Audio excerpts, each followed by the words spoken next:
बिहार में पहले चरण के मतदान के दौरान लखीसराय में डिप्टी सीएम विजय कुमार सिन्हा और आरजेडी के एमएलसी अजय कुमार भिड़ गए। दोनों नेताओं के बीच तू-तू मैं हो गई। विजय कुमार सिन्हा ने अजय कुमार पर शराब के नशे में हंगामा करने का आरोप लगाया और दावा किया कि आरजेडी के एमएलसी अजय कुमार ने शराब पीकर बूथ पर गुंडागर्दी करने की कोशिश की। दारू पी के जाकर हंगामा क्यों करते हो? तुम हो क्या? तुम अपने आप को क्या बुझो? बढ़ाओ पदाधिकारी को उसको चेक करवाओ। हाँ चेक कराओ। तुम बोलने वाले कौन हो? चेक करवा तो इसको दारू पिए हुए मैंने रोको इसको। दारू पी करके हंगामा करता है। शराब पीने के आरोप पर अजय कुमार बुरी तरह भड़क गए। डिप्टी सीएम विजय कुमार सिन्हा के साथ उनकी तू-तू मैं शुरू हो गई। इस दौरान वहां मौजूद लोग दोनों नेताओं को शांत करवाने की कोशिश करते दिखे। गुस्से में तमतमाए विजय सिन्हा अजय कुमार पर शराब पीकर बवाल करने का आरोप लगाते रहे। विजय सिन्हा ने अफसरों को बुलाकर आरजेडी नेता अजय कुमार की जांच करवाने की बात की, जिस पर अजय कुमार का गुस्सा और ज्यादा भड़क गया और मीडिया के सामने ही उन्होंने बिहार के डिप्टी सीएम को उल्टा सीधा कहना शुरू कर दिया। गुस्से में आग बबूला अजय कुमार ने यह ऐलान भी कर दिया कि विजय कुमार सिन्हा चुनाव हार जाएंगे। राजद का एमएलसी राजद का दारू पी के हंगामा कर रहा है। तुम बुरा जमाना जब्त हो गया। कहाँ प्रशासन बुला लगाओ तुमने पैसे दारू पी के हंगामा कर रहा है बूथ पर जाकर के। दारू पी के अभी भी दारू पिए हुए है। अभी नदियामा कहा चाहिए इलाका में आगे। आरजेडी नेता अजय कुमार ने न सिर्फ विजय कुमार सिन्हा के लिए अपशब्दों का इस्तेमाल किया बल्कि धमकी भी दी। हालांकि इस दौरान वहां डिप्टी सीएम की सुरक्षा में तैनात सुरक्षाकर्मी अजय कुमार को रोकते दिखे, लेकिन अजय कुमार के तेवर ढीले नहीं पड़े। उन्होंने 14 नवंबर को बिहार चुनाव के रिजल्ट वाले दिन विजय सिन्हा को सबक सिखाने की धमकी दे दी और बार बार यह दावा किया कि इस बार के चुनाव में विजय कुमार सिन्हा की जमानत जब्त हो जाएगी, जबकि विजय कुमार सिन्हा लगातार उन पर शराब के नशे में गुंडागर्दी करने का आरोप लगाते रहे। 14 तारीख को रिजल्ट में धमकी मत दो। तुम्हारे जैसा कितना छोड़ो राजद के गुंडा को हम ठीक कर देंगे। राजद के गाड़ी गुंडा फेंकते हो। गाड़ी नहीं छेकता गाड़ी। अजय कुमार ने आरोप लगाया कि डिप्टी सीएम ने अपने काफिले के जरिए उनका रास्ता रोका, जबकि विजय सिन्हा ने दावा किया कि अजय कुमार ने नदियावा गांव के बूथ पर शराब पीकर हंगामा किया और जब गांव के लोगों ने इसकी सूचना उन्हें दी तो वो अफसरों के साथ हालात का जायजा लेने वहां पहुंचे थे, लेकिन रास्ते में ही आरजेडी के एमएलसी अजय कुमार की गाड़ी उनके सामने आ गई। गाड़ी से उतरकर दोनों नेता आमने सामने आ गए और उनके बीच ऐसी बहस हुई कि वहां मौजूद अफसर और पत्रकारों ने भी अपना सिर पकड़ लिया, लेकिन विजय सिन्हा और अजय कुमार एक दूसरे पर आरोप लगाते रहे। ये दारू पिए हुए गुंडे कर रहा है, राजद का एमएलसी है। ये राजद का एमएलसी गुंडे कर रहा है। अरे कुछ नहीं, तुम जब हो गया राजद का हो गया। अरे छोड़ो, चुनाव हार गए, बखलाहट है। चुनाव हार गए, बखलाहट है। इसीलिए दारू पी के बखलाहट है, बखलाहट। अजय कुमार ने विजय सिन्हा की हार का दावा किया तो विजय सिन्हा ने अजय कुमार के बहाने पूरी आरजेडी पार्टी को ही निशाने पर ले लिया। हालांकि इस दौरान एक बार अजय कुमार को उनके साथ पहुंचे लोगों ने समझा बुझाकर गाड़ी में बैठा दिया, लेकिन बात खत्म नहीं हुई। विजय सिन्हा ने अफसरों से अजय कुमार के खिलाफ कार्रवाई करने की अपील की, जिस पर अजय कुमार एक बार फिर बुरी तरह भड़क गए और उन्होंने आरोप लगा दिया कि बिहार के डिप्टी सीएम ने गुंडे भेजकर बूथ कब्जा करने की कोशिश की, जिसे उन्होंने नाकाम कर दिया। अरे तुम्हारा गुंडा कब्जा कर रहा था, जो रात भर रुपया सबसे बड़ा गुंडा तो तुम हो कि गुंडे करते हो जाके दारू पी के। कब्जा करना चाह रहा था, नहीं होने दिए, कब्जा होने नहीं दिए। दारू पी के जाने का ये उचित नहीं है। बहस के दौरान आरजेडी एमएलसी ने मतदान के दिन विजय सिन्हा के लंबा काफिला लेकर निकलने पर भी सवाल उठा दिया। देख लीजिए कितना जमला लेकर चल रहा है, इसको राइट है जमला लेकर चलने का। आपको राइट है, बूथ पर जाकर गुंडे करिए। करीब 40 मिनट तक दोनों नेताओं के बीच सड़क पर बहस होती रही। अफसरों के बीच बचाव के बाद दोनों का काफिला आगे बढ़ पाया। इससे पहले जब डिप्टी सीएम विजय सिन्हा लखीसराय के खोरियारी गांव में पहुंचे तो उनकी गाड़ी पर हमले की खबर आई। दावा किया गया कि उनके काफिले पर कीचड़, गोबर और पत्थर ही नहीं फेंके, बल्कि एक व्यक्ति ने उनकी तरफ चप्पल भी फेंकी और खूब हंगामा किया। विजय सिन्हा के काफिले पर हमला उस वक्त हुआ जब वो बूथ पर कब्जा किए जाने की सूचना पर अपने काफिले के साथ खोरियारी गांव में पहुंचे। आरोप लगाया गया कि आरजेडी के कुछ समर्थक बूथ संख्या 404 और 405 पर वोटरों को धमका रहे थे। इसी सूचना पर विजय सिन्हा वहां पहुंचे, लेकिन गांव के लोगों ने वहां नारेबाजी और शोर शराबा शुरू कर दिया।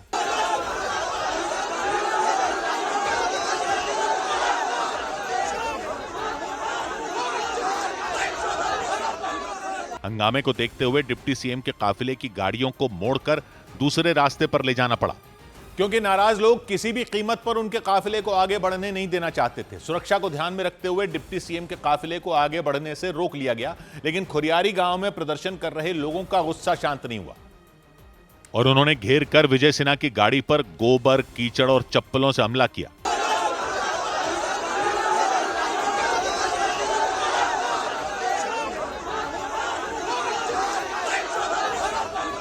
इस दौरान वहां अफरा तफरी का माहौल बन गया। प्रदर्शनकारी इतने बेखौफ नजर आए कि उन्होंने डिप्टी सीएम की सुरक्षा में तैनात सुरक्षा कर्मियों की भी परवाह नहीं की।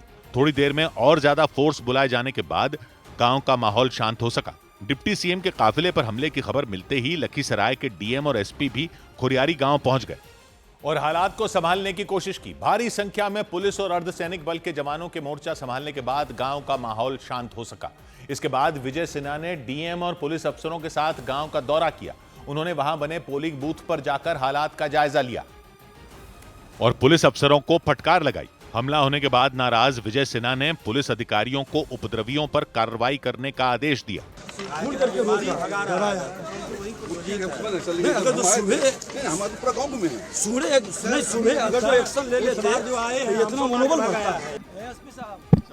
सामने में सरकार को और बिहार को गाली दे रहा है, आप उसको क्यों नहीं पकड़ रहे हैं? क्या एक्शन करिएगा? कल विभीषण केवट को मारा, एगो नहीं गिरफ्तार हुआ। खुल्लम खुल्ला ये लोग तमाशा कर रहा है। हंगामे के बाद गुस्से में तमतमाए विजय सिन्हा ने उपद्रवियों पर बुलडोजर एक्शन की भी चेतावनी दे दी। इतना बड़ा गुंडा है तो बुलडोजर चला देंगे। माहौल शांत होने के बाद विजय सिन्हा ने डीएम और एसपी के साथ गांव में घूम घूम कर लोगों से वोट डालने की अपील की और उनसे ये कहते दिखे कि किसी को भी आरजेडी के गुंडों से डरने की जरूरत नहीं। विजय सिन्हा ने गांव में उपद्रव करने और उनकी गाड़ी पर हमला करने वालों को चेतावनी दी कि चुनाव के बाद सरकार बनने पर उन पर कड़ी कार्रवाई की जाएगी। और इसके अलावा विजय सिन्हा ने दावा किया कि आरजेडी के इशारे पर ही खुरियारी गांव के कुछ लोगों ने गुंडागर्दी की और उन पर हमला करने की कोशिश की। ये राजद का संस्कार है, बिहार में ये गुंडा राज रहना चाहता है। विजय सिन्हा के रहते न लखीसराय में गुंडा राज रहेगा, न बिहार में गुंडा राज आएगा। माहौल शांत होने के बाद विजय सिन्हा गांव में उन जगहों पर भी गए जहां उनके काफिले पर हमला किया गया था। इस दौरान उन्होंने उपद्रवियों को सरकार बनने के बाद एक्शन लिए जाने की चेतावनी दी। सरकार बनने दीजिए, फिर बताते हैं व्यवस्था। विजय सिन्हा के मुताबिक खुरियारी गांव में बूथ संख्या 404 और 405 पर कुछ लोगों ने वोटरों को रोकने की कोशिश की, लेकिन उप मुख्यमंत्री विजय सिन्हा पर हमले के बाद बीजेपी ने आरजेडी पर तीखे हमले शुरू कर दिए। आरोप लगाया गया कि चुनाव में हार करीब देखकर आरजेडी कार्यकर्ताओं और नेताओं ने हिंसा शुरू कर दी और इसीलिए लखीसराय में विजय सिन्हा के काफिले पर हमला किया गया। आज विजय सिन्हा जी के काफिले पर हमला किया जाता है, ये भी हार की बौखलाहट है। बीजेपी ने इसे आरजेडी का जंगल राज बताने में देर नहीं की। हम लोग जो कहते हैं कि आरजेडी आएगा तो गुंडा राज हो जाएगा, तो यही गुंडा राज है उसका। विवाद इसलिए भी हुआ क्योंकि विजय सिन्हा पर हमले की कोई साफ वजह सामने नहीं आई और इसीलिए महागठबंधन ने तो इसे लोगों का गुस्सा बताने में देर नहीं की।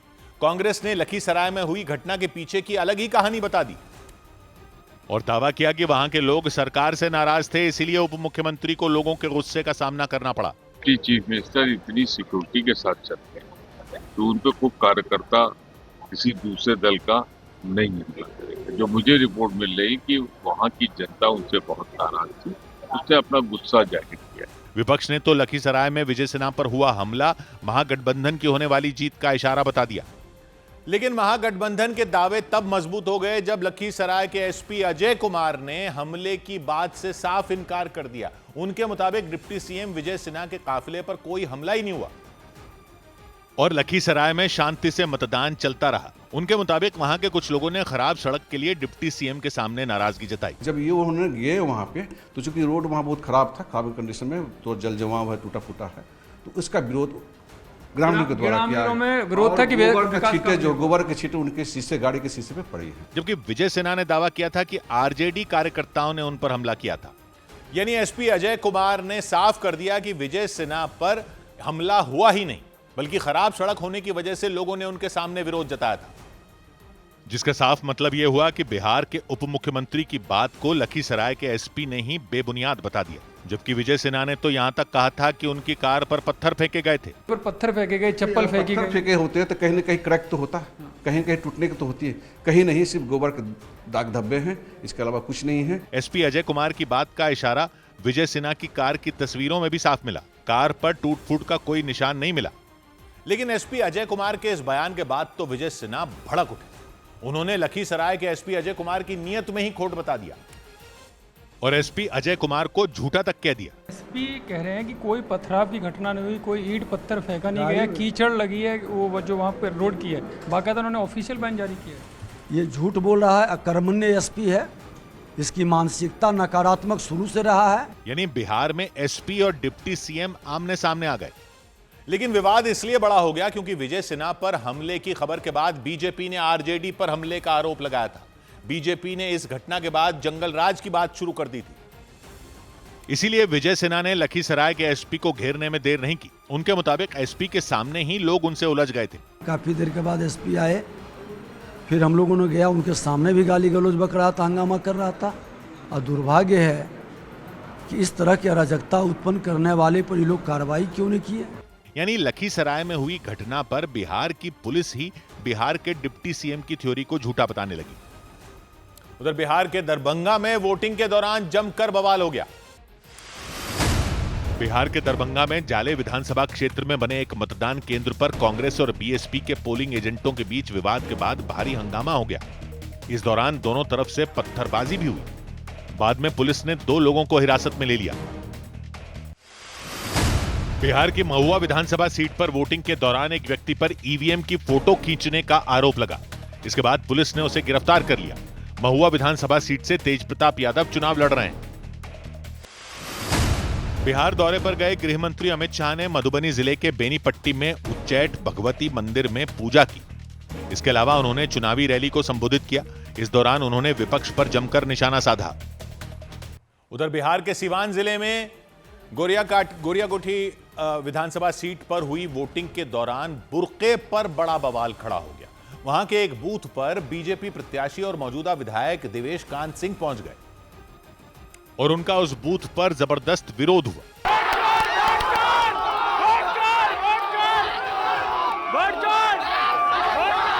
लोगों ने हूटिंग शुरू कर दी। हल्ला गुल्ला, शोर शराबा और जबरदस्त हंगामा हुआ।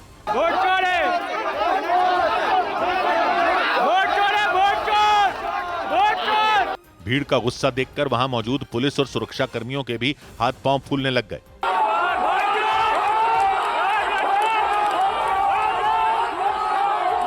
पुलिस वाले फौरन बीजेपी विधायक देवेश कांत सिंह के आसपास घेरा बनाकर उन्हें बूथ से दूर ले जाने लगे।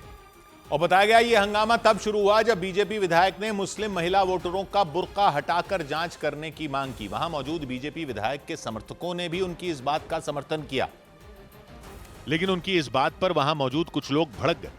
वो इस कदर भड़के कि उन्होंने विधायक के खिलाफ नारेबाजी और हंगामा शुरू कर दिया। दावा किया गया कि हंगामा करने वाले लोग महागठबंधन के कार्यकर्ता थे, जिन्होंने बीजेपी विधायक के सामने वोट चोर के नारे लगाने शुरू कर दिए।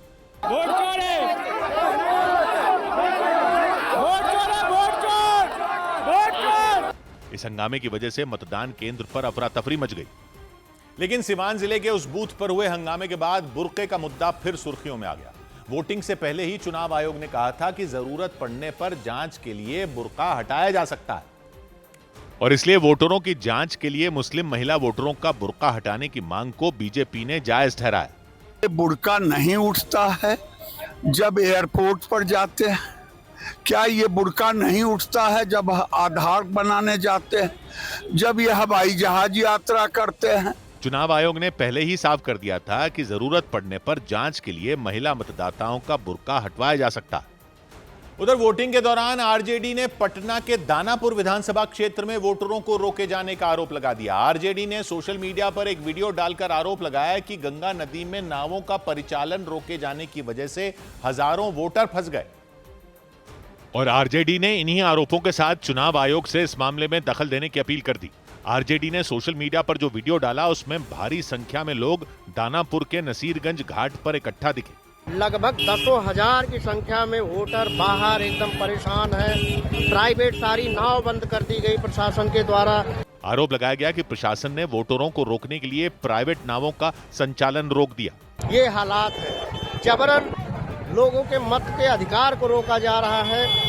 बताया गया कि दियारा इलाके में कई लोगों का नाम गंगा नदी के दूसरी तरफ के मतदान केंद्रों पर आ गया और उन्होंने वोट डालने के लिए गंगा नदी में चलने वाली नावों का सहारा लिया। लेकिन आरजेडी ने दावा किया कि डीएम के आदेश पर नावों के परिचालन पर रोक लगा दी गई और हजारों की संख्या में वोटरों को गंगा नदी पार करके दूसरी तरफ जाने से रोक दिया गया। प्राइवेट नाव नहीं चलेगी तो 40 से 60 से 70 हजार वोट उस तरफ है, वो लोग बाढ़ के बहाव में कट गए, वो लोग अपना वोट देने कैसे जाएंगे। हालांकि आरजेडी के वीडियो जारी करने के थोड़ी ही देर बाद चुनाव आयोग की तरफ से सफाई आ गई। चुनाव आयोग ने दावा किया कि दानापुर के नसीरगंज घाट पर नावों का परिचालन नहीं रोका गया। चुनाव आयोग के मुताबिक किसी भी मतदाता को वोट देने के लिए गंगा के पार आने जाने में कोई परेशानी नहीं हुई। उधर पटना की मनेर विधानसभा क्षेत्र में वोटिंग के दौरान आरजेडी नेता भाई वीरेंद्र ने हंगामा खड़ा कर दिया। उन्होंने पोलिंग बूथ पर तैनात पुलिस कर्मियों पर आरोप लगाया कि वो वोटरों के दस्तावेज चेक कर रहे हैं, जबकि उन्हें ऐसा करने का अधिकार ही नहीं है और इसीलिए उनकी एक पुलिसकर्मी से जोरदार बहस हो गई। आपको चेक करने का पावर नहीं है, इनको जाने दीजिए। नहीं, आपको चलिए लीजिए, इनको दीजिए, इनको दीजिए। अभी देखिए ना, आपको चेक करने का पावर नहीं है, शांति व्यवस्था करने का है। अभी इनको कहिए तिवारी जी आए हैं कि हमारा वोट खराब करने के लिए। आप क्यों चेक करने वाले कौन होते हैं? चेक करेगा वहां लोगों की भीड़ इकट्ठा हो गई। वहां खड़े दूसरे पुलिसकर्मी भी आरजेडी नेता भाई वीरेंद्र को शांत करने में लग गए, लेकिन इसके बाद भी भाई वीरेंद्र का गुस्सा शांत नहीं हुआ। वो काफी देर तक वहां तैनात पुलिसकर्मी से बहस करते रहे। बात इतनी बढ़ गई कि उन्होंने पुलिसकर्मी पर बीजेपी के लिए काम करने का आरोप तक लगा दिया। हालांकि पुलिसकर्मी ने उनके आरोपों से साफ इनकार कर दिया। बीजेपी का काम करने के लिए। इसके बाद भाई वीरेंद्र गुस्से में तमतमाते हुए वहां से चले गए। उन्होंने आरोप लगाया कि कई पोलिंग बूथों से शिकायत मिली कि पुलिस वहां अपनी मनमानी से काम कर रही है। 4 बूथ है इस विद्यालय में और 2 ही लाइन लगा है, एक महिला का एक पुरुष का, तो 4 बूथ का तो 4 लाइन अलग अलग लगना चाहिए। भाई वीरेंद्र पटना के मनेर विधानसभा क्षेत्र में अपनी पत्नी के साथ वोट डालने पहुंचे थे। इसी दौरान वहां तैनात पुलिसकर्मियों पर उनका गुस्सा फूट पड़ा और इसके बाद उन्होंने जिले के चुनाव अधिकारी को फोन लगा दिया। उन्होंने फोन पर चुनाव अधिकारी से पुलिसकर्मियों की शिकायत की और उन पर तुरंत एक्शन लेने की मांग भी की। आरजेडी नेता भाई वीरेंद्र के मुताबिक उन पुलिसकर्मियों ने कई लोगों को वोट डालने से रोका और इसीलिए उन्होंने चुनाव अधिकारी को फोन कर उन पुलिसकर्मियों की शिकायत कर दी। हेलो, ऑब्जर्वर साहब, अरे कई जगह से शिकायतें मिली है हमारे विधानसभा मनेर में कि पुलिस परेशान कर रही है वोटरों को। कभी कागज का ये कागज नहीं है, वो कागज, तो उसको कोई पावर ही नहीं है। आप इसको दिखलवाइए, हाँ दिखवा के हमको ये कीजिए, श्योर कीजिए कि ऐसा नहीं होगा। उन्होंने आरोप लगाया कि पोलिंग बूथ पर तैनात पुलिसकर्मियों ने लोगों के दस्तावेजों में कमी बताकर उन्हें वोट डालने से रोक दिया। उधर बिहार के मधुबनी में तेजस्वी यादव की सभा में उमड़ी भीड़ बेकाबू हो गई। वहां तेजस्वी यादव के पहुंचने से पहले ही सैकड़ों की तादाद में उनके समर्थक जुटने शुरू हो गए थे और फिर जैसे ही तेजस्वी यादव की कार वहां पहुंची, उन लोगों का जोश और बढ़ गया। कई लोग तेजस्वी यादव की कार के साथ ही आगे बढ़ने की कोशिश में लगे दिखे, लेकिन इस बीच वहां जबरदस्त धक्का मुक्की हो गई।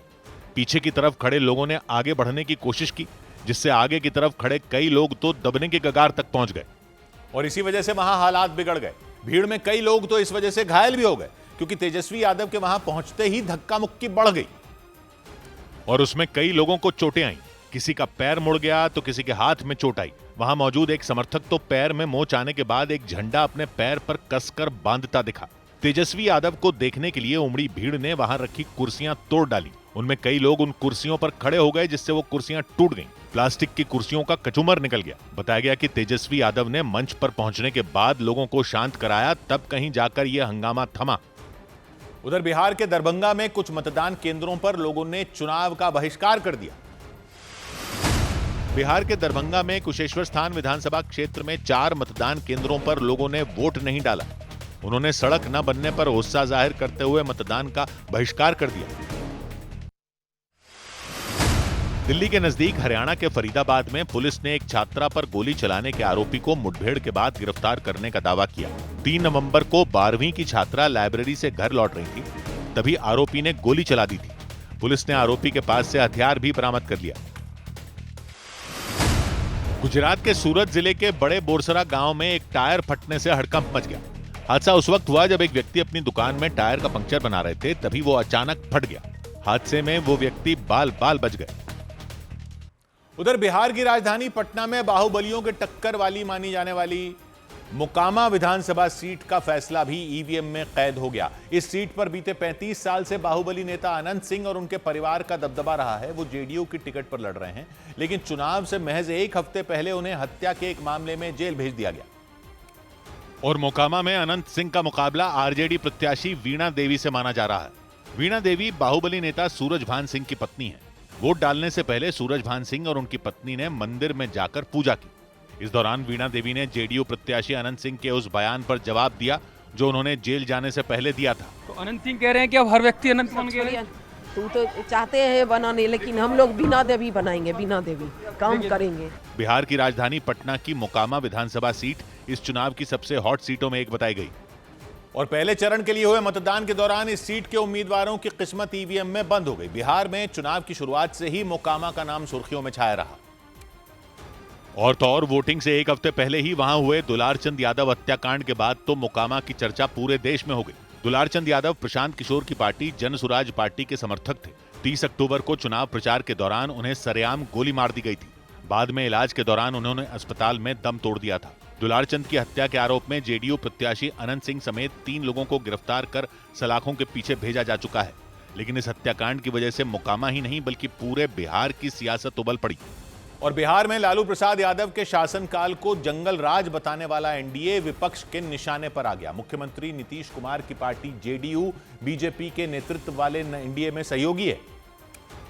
और पहले चरण के मतदान से ठीक पहले जेडीयू उम्मीदवार अनंत सिंह को हत्या के केस में गिरफ्तार कर लिया गया। यही वजह रही कि विपक्ष ने जंगल राज के मुद्दे पर एनडीए को ही घेर लिया। जंगल राज तो देख लिया ना मोकामा में, बिहार की जनता ने और देश की जनता ने देख लिया एनडीए का जंगल राज। आरजेडी प्रमुख लालू प्रसाद यादव की बड़ी बेटी मीसा भारती ने बिहार की एनडीए सरकार पर गंभीर आरोप लगाए। मोकामा में जिस तरह से खूनी हत्या सत्ता के लोग करा रहे हैं, सत्ता के संरक्षण में ये हो रहा है, तो ये जंगल राज है। माना जा रहा है कि दुलारचंद यादव की हत्या का असर मोकामा में चुनाव के नतीजों पर भी पड़ सकता है। हालांकि मोकामा विधानसभा क्षेत्र पर साल 1990 से ही अनंत सिंह और उनके परिवार की धाक रही है। उनके बड़े भाई दिलीप सिंह वहां से 2 बार विधायक रहे थे। अनंत सिंह खुद भी मोकामा विधानसभा सीट पर 5 बार जीत का स्वाद चख चुके हैं। यानी ये कहना गलत नहीं होगा कि मोकामा विधानसभा सीट बीते 3.5 दशक से अनंत सिंह और उनके परिवार के इर्द गिर्द ही घूमती रही है। मोकामा बिहार के पटना जिले में गंगा नदी के दक्षिणी किनारे पर मौजूद है। पटना शहर से मोकामा की दूरी करीब 90 किलोमीटर है। ये इलाका उत्तर और दक्षिण बिहार को जोड़ने में अहम भूमिका निभाता है। नेशनल हाईवे 31 के अलावा पश्चिम बंगाल के हावड़ा जाने वाली रेलवे लाइन भी यहाँ से गुजरती है, इसलिए यह व्यापार समेत कई मामलों में महत्वपूर्ण हो जाता है। लेकिन इस इलाके में लंबे वक्त से बाहुबलियों की लड़ाई चलती रही है और इसका असर सियासी गलियारों में भी साफ साफ दिखाई दिया। मोकामा भले ही अनंत सिंह के परिवार का गढ़ रहा हो, लेकिन करीब 25 साल पहले इस गढ़ में सेंध लगा दी गई थी। बाहुबली नेता सूरजभान सिंह ने वहां अनंत सिंह के बड़े भाई और 2 बार के विधायक दिलीप सिंह को शिकस्त दी थी। और इस बार सूरजभान सिंह की पत्नी वीणा देवी मोकामा से चुनावी रण में उतर गईं। वो आरजेडी की टिकट पर लड़ रही हैं, जबकि साल 2020 के चुनाव में अनंत सिंह ने आरजेडी की ही टिकट पर मोकामा पर जीत का झंडा फहराया था। उन्होंने साल 2005 में पहली बार चुनाव लड़ा था और जेडीयू की टिकट पर मोकामा विधानसभा सीट अपने नाम की थी। वो लगातार 5 बार वहां से विधायक चुने गए, लेकिन साल 2020 में जीत के बाद अनंत सिंह को अवैध हथियार रखने के आरोप में जेल जाना पड़ा था और उनकी विधानसभा सदस्यता भी चली गई थी। और इसके बाद साल 2022 में मोकामा में उपचुनाव हुआ था। जेल में बंद अनंत सिंह ने उपचुनाव में अपनी पत्नी नीलम देवी को उतार दिया था। आरजेडी की टिकट से लड़ने वाली नीलम देवी के हाथ भी जीत लगी थी।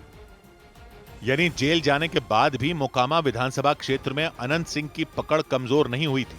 हालांकि तब वो आरजेडी में थे और इस बार जेडीयू में। दुलारचंद यादव की हत्या के मामले में उन्हें एक बार फिर जेल भेज दिया गया।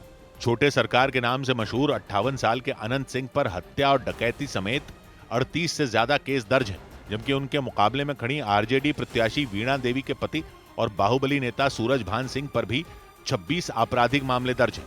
मोकामा में सीधे सीधे 2 बाहुबली नेताओं अनंत सिंह और वीणा देवी के पति सूरजभान सिंह की टक्कर बताई गई। हालांकि मोकामा भूमिहारों के दबदबे वाला इलाका माना जाता है।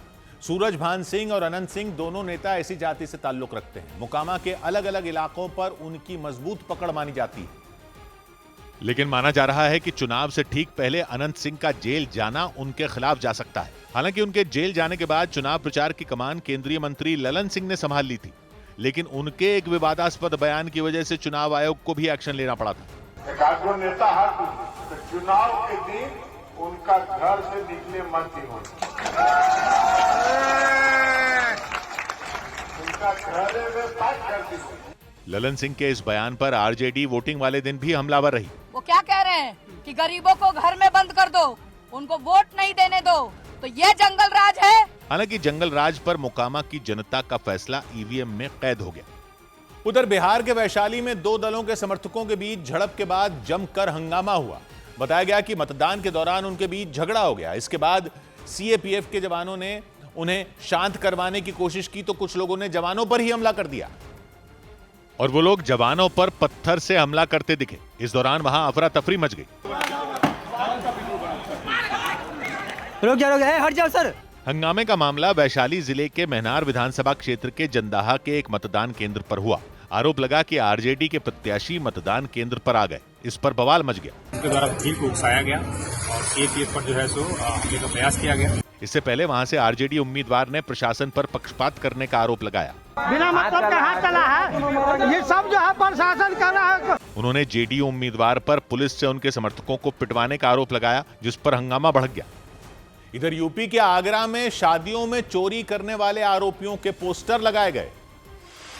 शादियों के दौरान चोरी के बढ़ते मामलों को देखते हुए उत्तर प्रदेश की आगरा पुलिस अलर्ट हो गई। पुलिस ने चोरी करने वाले 350 अपराधियों की पहचान की और जगह जगह उनके पोस्टर लगा दिए। इसके अलावा आगरा पुलिस के जवान सादे कपड़ों में मैरिज हॉल में भी तैनात रहेंगे।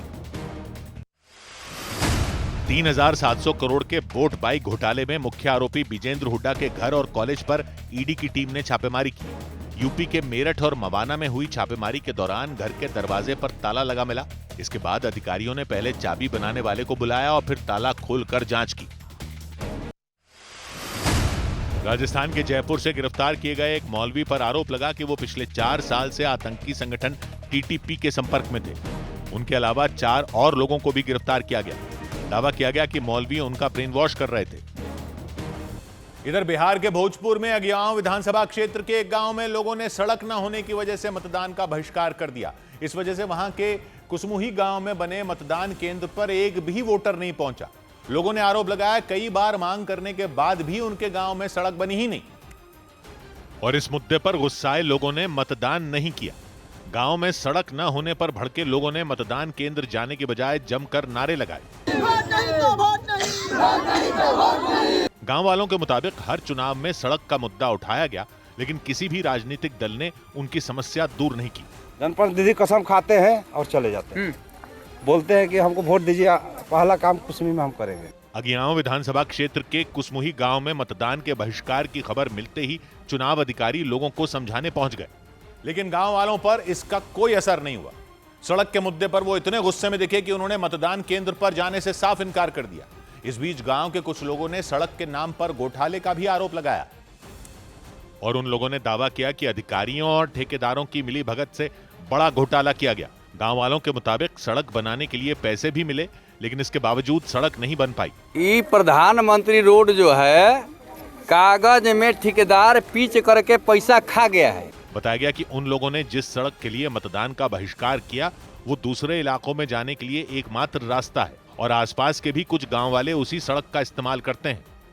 उधर बिहार में छपरा विधानसभा सीट पर हुई वोटिंग के बीच आरजेडी उम्मीदवार और भोजपुरी फिल्मों के एक्टर खेसारी लाल यादव पर बुलडोजर एक्शन की तलवार लटकती दिखी, क्योंकि उन पर यह आरोप लगा कि उन्होंने मुंबई के पास महाराष्ट्र के मीरा भाईंदर इलाके में जो मकान बनाया उसमें एक बड़ा हिस्सा नियमों को ताक पर रखकर तैयार किया गया। आप मेरे पीछे देख सकते हैं जो KR 27 KR 27 जो लिखा हुआ है वो खेसारी लाल का रो हाउस है और इस रो हाउस का अगर मैं आपको ऊपर का हिस्सा दिखाऊं जिसपे आप ब्लू रंग का जो तिरपाल देख रहे हैं और जो ग्लास पैकेट जो हिस्सा देख रहे हैं वो म्युनिसिपल कॉर्पोरेशन के हिसाब से पूरी तरीके से अवैध तरीके से बनाया गया है। खेसारी लाल यादव पर आरोप लगा कि उन्होंने ग्राउंड फ्लोर के साथ ही पहली और दूसरी मंजिल पर भी अवैध निर्माण करवाया और इसी वजह से MBMC यानी मीरा भाईंदर नगर निगम ने उन्हें नोटिस थमा दिया।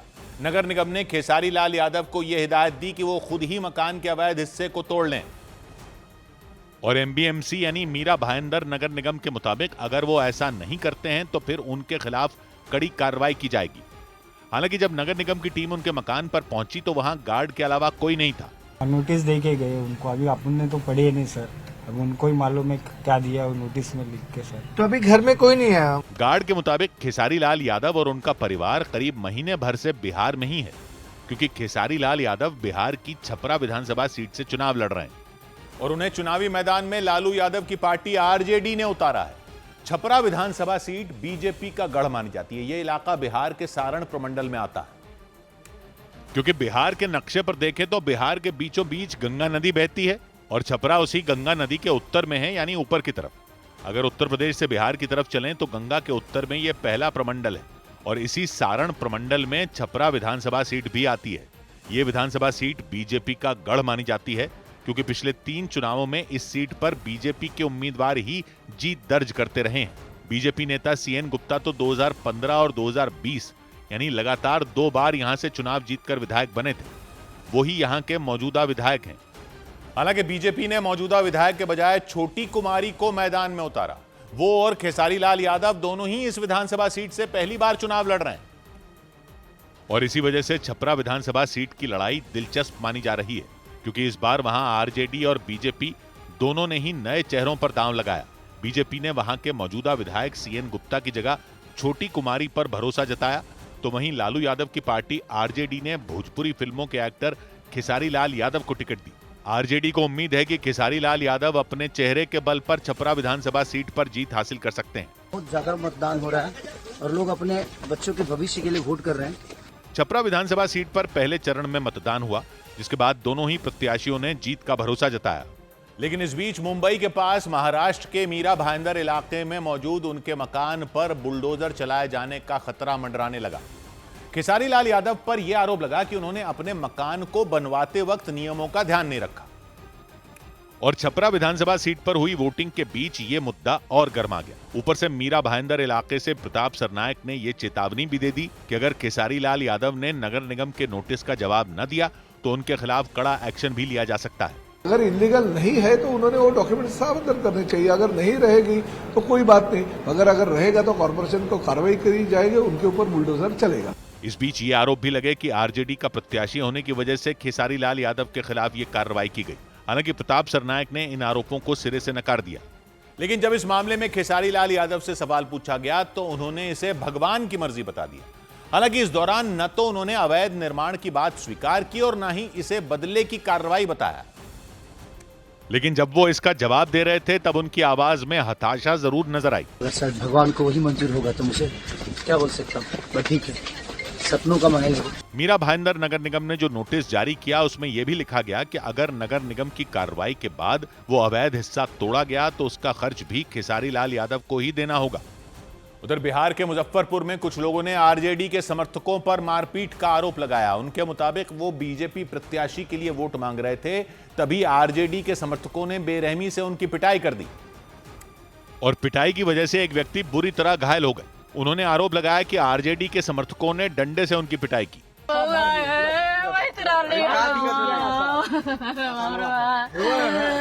उनके मुताबिक मुजफ्फरपुर के मोतीपुर के बरियारपुर मठिया गांव में वो लोग BJP प्रत्याशी के लिए वोट मांग रहे थे, तभी RJD समर्थकों ने उन पर हमला कर दिया। अरुण कुमार सिंह है, उनका कल शाम को वोट मांग रही थी। अच्छा। इसलिए वो लोग देखा, इसलिए इसका बदला सधाए लोग। इस दौरान एक महिला से भी बदतमीजी किए जाने का आरोप लगाया गया। बोलो BJP की तरफ से वोट क्यों मांगती है? तुमको वोट नहीं मांगने दूंगी। कहाँ का मामला है? उन्होंने आरोप लगाया कि पिटाई के बाद आरोपी फरार हो गए। उधर मध्य प्रदेश के इंदौर में एक फैक्ट्री में भीषण आग लगने से अफरा तफरी मच गई। मध्य प्रदेश के इंदौर में एक केमिकल फैक्ट्री में भीषण आग लग गई। आग इतनी भयंकर थी कि कुछ ही देर में फैक्ट्री का नामो निशान मिट गया। उसे बुझाने के लिए दमकल कर्मियों को कई घंटों मेहनत करनी पड़ी। आशंका जताई गई कि शॉर्ट सर्किट की वजह से आग लगी थी। मध्य प्रदेश के मुरैना में 3 लोगों ने एक मोटरसाइकिल सवार से मारपीट की और उसकी चेन लूटकर फरार हो गए। लूटपाट की इस घटना के बाद पुलिस ने उन तीनों के अलावा उनके एक साथी के खिलाफ भी केस दर्ज कर लिया। उधर बिहार के दरभंगा में अलीनगर विधानसभा सीट से बीजेपी की उम्मीदवार मैथिली ठाकुर ने मतदान से पहले काशी विश्वनाथ मंदिर में दर्शन किए। मैथिली ठाकुर पहली बार चुनाव लड़ रही हैं। वो बीजेपी की सबसे युवा उम्मीदवार हैं। मैथिली ठाकुर अपने लोकगीतों की वजह से काफी मशहूर हैं और यही वजह रही कि बीजेपी ने उन पर दांव लगाया। दरभंगा की अलीनगर विधानसभा सीट से चुनाव लड़ रही मैथिली ठाकुर मतदान से पहले श्री काशी विश्वनाथ मंदिर में पूजा करने पहुंची। इस दौरान उन्होंने भगवान से जीत का आशीर्वाद लिया। मंदिर में दर्शन करने के बाद न्यूज 18 से बात करते हुए मैथिली ठाकुर ने बताया कि वो अपनी जीत को लेकर पूरी तरह आश्वस्त हैं। मैं बहुत कॉन्फिडेंट हूँ और मैंने जितनी मेहनत की है मैं उससे खुश हूँ। मैथिली ठाकुर अपने भजन और लोकगीतों की वजह से सोशल मीडिया पर काफी मशहूर हैं और इसीलिए बीजेपी ने मैथिली ठाकुर को चुनावी मैदान में उतार दिया। इसके बाद दरभंगा की अलीनगर विधानसभा सीट हॉट सीट बन गई। चुनाव प्रचार के दौरान मैथिली ठाकुर ने ऐलान किया कि चुनाव जीतने के बाद उनका सबसे पहला काम अलीनगर का नाम बदलना होगा। यानी चुनाव जीतते ही वो अलीनगर का नाम बदलकर सीतानगर कर देंगी, क्योंकि अलीनगर को माता जानकी की जन्मभूमि माना जाता है। अलीनगर विधानसभा सीट दरभंगा जिले में आती है। इसके आसपास मधुबनी और समस्तीपुर है। ये तीनों जिले मिलकर दरभंगा प्रमंडल बनाते हैं। अलीनगर में मैथिल ब्राह्मणों की तादाद ज्यादा है और मैथिली ठाकुर भी मैथिल ब्राह्मण ही है। वो ज्यादातर लोकगीत भी मिथिला भाषा में ही गाती हैं। यही वजह रही कि बीजेपी ने उन्हें अलीनगर विधानसभा सीट से चुनाव लड़वाया। लेकिन चुनाव प्रचार के दौरान मैथिली ठाकुर उस वक्त विवादों में घिर गईं जब उन पर मिथिला की शान माने जाने वाले मिथिला पाग के अपमान का आरोप लगा। मैथिली ठाकुर का एक वीडियो सामने आया था। उस वीडियो में वो मिथिला पाग में मखाना रखकर खाती दिखी थी और इस वीडियो के सामने आते ही कांग्रेस ने मैथिली ठाकुर पर मिथिला पाग के अपमान का आरोप लगा दिया था। उस वीडियो में मैथिली ने मिथिला पाग को किसी कटोरे की तरह इस्तेमाल किया था। इसके बाद चुनाव प्रचार में आई यूपी के बलिया से बीजेपी विधायक केतकी सिंह ने भी कुछ ऐसा कह दिया था कि मामला और बिगड़ गया था। मिथिला का सम्मान है, नहीं मिथिला का सम्मान ये नहीं, मिथिला का सम्मान ये। हालांकि विवाद बढ़ने के बाद मैथिली ठाकुर और केतकी सिंह ने मिथिला के लोगों से माफी मांग ली थी। लेकिन मिथिला पाग के अपमान के आरोप में मैथिली ठाकुर काफी दिनों तक चर्चा में रही। मैथिली ठाकुर के खिलाफ अलीनगर विधानसभा सीट से आरजेडी उम्मीदवार विनोद मिश्रा चुनाव लड़ रहे हैं। पिछले चुनावों में विनोद मिश्रा वीआईपी के उम्मीदवार मिश्री लाल यादव से सिर्फ 4000 वोटों से हार गए थे और इसीलिए माना जा रहा है कि अलीनगर विधानसभा सीट पर बीजेपी को आरजेडी से कड़ी टक्कर मिल सकती है। ये सीट आरजेडी के अब्दुल बारी सिद्दीकी का गढ़ मानी जाती है। 2008 में परिसीमन के बाद जब ये सीट बनी तो पहले 2 चुनावों में अब्दुल बारी सिद्दीकी की ही जीत हुई थी। इसके बाद आरजेडी ने इस सीट पर विनोद मिश्रा को चुनाव लड़वाया, लेकिन पिछले चुनावों में वो वीआईपी के उम्मीदवार से सिर्फ 4000 वोटों से हार गए थे। लेकिन आरजेडी ने एक बार फिर उन्हीं पर दांव लगाया। उधर यूपी के कानपुर में एक सड़क की मरम्मत में हुई लापरवाही को देखकर वहां की महापौर प्रमिला पांडे बुरी तरह भड़क गईं। बताया गया कि 2 दिन पहले ही उस सड़क पर मौजूद गड्ढों को भरा गया था, लेकिन आसपास के लोगों ने आरोप लगाया कि मरम्मत का वो काम 48 घंटे भी नहीं टिक पाया। जैसे ही इसकी शिकायत महापौर प्रमिला पांडे तक पहुंची, वो खुद ही उस सड़क का निरीक्षण करने पहुंच गई। अरे कुछ ऐसा ही बस आगे तो पूरा छूटा पड़ा है। अरे तो छूटा पड़ा है, बाद में बन जाएगा और नहीं तो सब नरम होगा। उन्होंने अपने सहयोगियों के साथ सड़क में किए गए उस पैच वर्क यानी मरम्मत के काम का जायजा लिया। उन्होंने जैसे ही पैर से उन गड्ढों को खरोंचा जिनकी मरम्मत की गई थी, उनसे धूल और रेत निकलनी शुरू हो गई और ये देखते ही महापौर प्रमिला पांडे का पारा चढ़ गया। उन्होंने फौरन ही पीडब्ल्यूडी विभाग के अधिकारियों को फोन घुमाया। उन्होंने आरोप लगाया पीडब्ल्यूडी विभाग ने कानपुर की सड़कों के मरम्मत के काम में लापरवाही बरती और उनके मुताबिक इसी वजह से वो सड़क जिसकी महज 2 दिन पहले मरम्मत हुई, उसमें मौजूद गड्ढे फिर उभरने शुरू हो गए। इसे देखकर उनका गुस्सा बढ़ गया। उन्होंने पीडब्ल्यूडी विभाग के अधिकारियों को जमकर सुनाया। मेरा नंबर फोन करो और उस सबके खिलाफ कार्रवाई करें। उन्होंने सड़क से निकली वो रेत और मिट्टी वगैरह भी इकट्ठी करवाई और उसे अपने साथ ले गई। उन्होंने तो ये चेतावनी भी दी कि वो इस मामले की शिकायत सीधा मुख्यमंत्री से करेंगी। उधर महाराष्ट्र के पुणे में जमीन खरीद के एक मामले में अजीत पवार के बेटे पार्थ पवार के खिलाफ महाराष्ट्र सरकार ने जांच के आदेश दे दिए। आरोप लगा कि पार्थ पवार की कंपनी ने पुणे में 300 करोड़ में करीब 40 एकड़ में फैली जमीन खरीदी, जबकि इस जमीन की कीमत 1804 करोड़ रुपए बताई गई। और इसको लेकर विपक्षी दलों के नेताओं ने सरकारी नियमों की धज्जियां उड़ाए जाने का आरोप लगाया। आरोप लगा कि उप मुख्यमंत्री अजीत पवार के बेटे पार्थ पवार की कंपनी ने पुणे के कोरेगांव पार्क में 300 करोड़ रुपए में जमीन खरीदी, लेकिन बताया गया उस जमीन की कीमत 1800 करोड़ रुपए से ज्यादा है। इतना ही नहीं, ये भी आरोप लगा कि स्टैंप ड्यूटी के तौर पर पार्थ पवार की कंपनी ने सिर्फ 500 रुपए चुकाए। या संदर्भातली सगळी माहिती मी मागवलेली आहे। या संदर्भातले योग्य ते चौकशीचे आदेश देखील मी दिलेले आहेत। इस मामले में मुख्यमंत्री देवेंद्र फडणवीस ने जांच के आदेश दे दिए। इधर उत्तर प्रदेश के कौशाम्बी में बिना हेलमेट के मोटरसाइकिल चला रहे एक पुलिसकर्मी का चालान काटा गया। कौशाम्बी में सड़क सुरक्षा अभियान की शुरुआत की गई। इस दौरान लोगों को सड़क सुरक्षा नियम समझाए गए और नियमों का उल्लंघन करने वालों के चालान काटे गए। और इसी दौरान एक पुलिसकर्मी का भी चालान काटा गया। वो पुलिसकर्मी बिना हेलमेट के मोटरसाइकिल चलाते नजर आए। कुछ पुलिसकर्मियों ने उन्हें रोका और हेलमेट न पहनने पर उनका 500 रुपए का चालान काट दिया। इसके बाद उन्हें शपथ भी दिलाई गई कि वो अगली बार से नियमों का पालन करेंगे। कौशाम्बी में हर साल नवंबर महीने में सड़क सुरक्षा अभियान चलाया जाता है।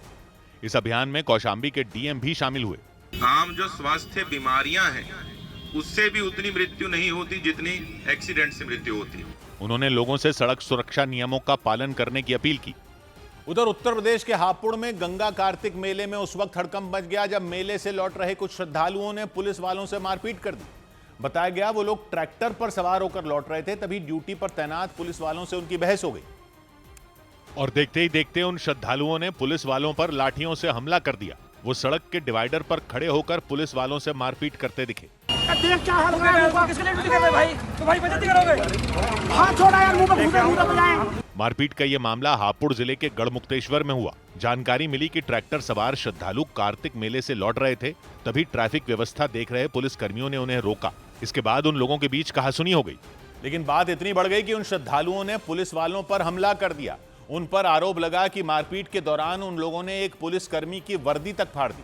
इसके बाद पुलिस वालों ने मारपीट करने के आरोप में उन्हें हिरासत में ले लिया, लेकिन इससे पहले उन लोगों ने बीच सड़क पर हंगामा खड़ा कर दिया। इस दौरान सड़क पर जैम जैसे हालात हो गए। इस बीच कुछ लोग बीच बचाव करने पहुंचे, लेकिन श्रद्धालु पुलिसकर्मियों से हाथापाई करते रहे। इस दौरान एक पुलिसकर्मी ने उनसे लाठी छीन ली। मामला बढ़ने पर पुलिस मारपीट कर रहे लोगों को पकड़कर ले जाती दिखी। तभी एक महिला उन्हें रोकने की कोशिश करती नजर आई। हालांकि मारपीट के आरोप में पुलिस ने कुछ श्रद्धालुओं को हिरासत में ले लिया।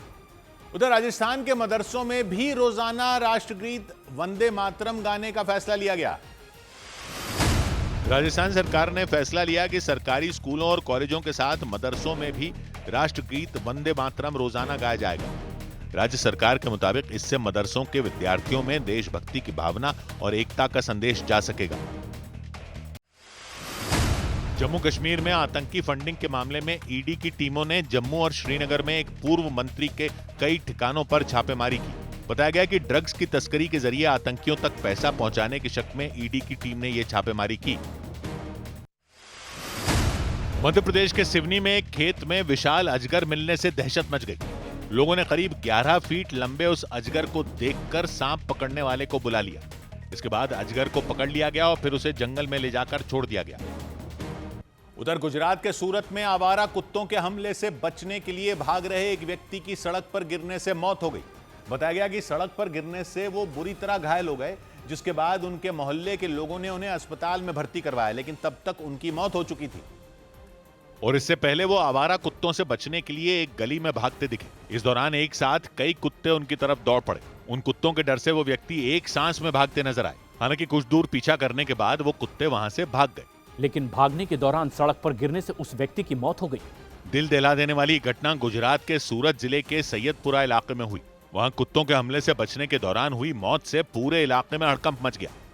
उधर दिल्ली के नजदीक उत्तर प्रदेश के नोएडा में एक महिला का सिर कटा शव मिलने से सनसनी मच गई। इसकी जानकारी मिलने पर पुलिस की टीम नोएडा के पॉश इलाके सेक्टर 108 में पहुंची और एक नाले से उस महिला के शव को अपने कब्जे में लिया। और उस महिला के शव को देखकर पुलिस दंग रह गई, क्योंकि उस महिला का सिर गायब था और उस महिला की दोनों हथेलियां भी पुलिस को नहीं मिली। यानी इस हत्या के बाद शव की पहचान को छिपाने के लिए आरोपियों ने सिर के साथ साथ हथेलियां तक काट दी। नोएडा के सेक्टर 108 में उस नाले से बिना कपड़ों के उस महिला के शव को बरामद किया गया। देखेंगे फोरेंसिक की वैन भी मौके पर मौजूद है। यहाँ पर अब जांच शुरू कर दी गई है और जंगलों में भी ऑपरेशन चलाया जा रहा है, ताकि अगर जो हत्यारोपी है उसने अगर महिला के जो सिर है वो काट के यहाँ फेंका हो तो उसको भी यहाँ से बरामद किया जा सके। इस मामले में पुलिस ने केस दर्ज कर लिया और हत्या के आरोपियों की तलाश के लिए पुलिस के अधिकारियों ने स्पेशल टीमें बना दी। हालांकि पुलिस की शुरुआती जांच में उस महिला की पहचान नहीं हो सकी। इस बीच पुलिस ने नोएडा के सेक्टर 108 के अलग अलग इलाकों में लगे सीसीटीवी कैमरों को खंगालना शुरू कर दिया ताकि यह पता लगाया जा सके कि उस महिला के शव को उस नाले तक कैसे पहुंचाया गया और आरोपी किस रास्ते से वहां आए थे। और बताया गया कि फोरेंसिक टीम ने उस नाले के पानी और मिट्टी के नमूने के साथ टायर के निशान की जांच भी शुरू कर दी ताकि जल्द उस महिला की हत्या के आरोपियों तक पहुंचा जा सके। शव की शिनाख्त के लिए 3 टीमों का गठन किया गया है। शव की शीघ्र शिनाख्त कर अन्य आवश्यक विधिक कार्रवाई सुनिश्चित की जाएगी। नोएडा के सेक्टर 108 में पुलिस ने अपनी निगरानी बढ़ा दी। इसके साथ ही उस महिला का शव मिलने की जानकारी नोएडा के अलग अलग थानों में दे दी गई। उधर उत्तर प्रदेश के फिरोजाबाद में एक शादी समारोह के दौरान बाराती और घराती पक्ष के कुछ लोगों ने ऐसी लड़ाई हुई कि उसे देखकर हर कोई दंग रह गया। उनके बीच जमकर लात घूंसे चले और कुर्सियों से भी हमला किया गया। और इस मारपीट को जिसने भी देखा वो हैरत में पड़ गया, क्योंकि शादी के कार्यक्रम में लड़के और लड़की पक्ष के कुछ लोग बुरी तरह भिड़ गए।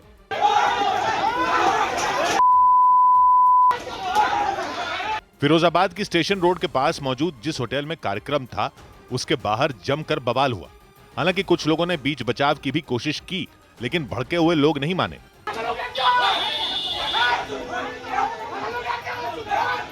बताया गया कि मामूली कहासुनी के बाद दोनों तरफ के लोगों में लड़ाई हुई और मामला थाने तक पहुंच गया।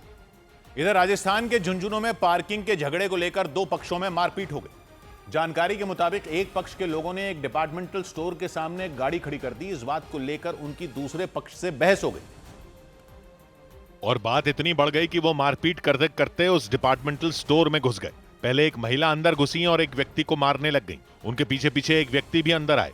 2 महिलाओं ने उन्हें पकड़ने की कोशिश की। इसकी वजह से उनके बीच धक्का मुक्की हो गई। उनमें एक महिला के कपड़े तक फट गए। इसके बाद वो गुस्से में दूसरे पक्ष की महिला के पास गईं और उनकी चोटी पकड़कर उन्हें घसीट दिया। इसके बाद उन दोनों के बीच भी जमकर मारपीट हुई। काफी देर तक दोनों पक्ष लड़ते रहे और फिर वहां से फरार हो गए। दोनों पक्षों ने एक दूसरे पर एफआईआर दर्ज करवा दी।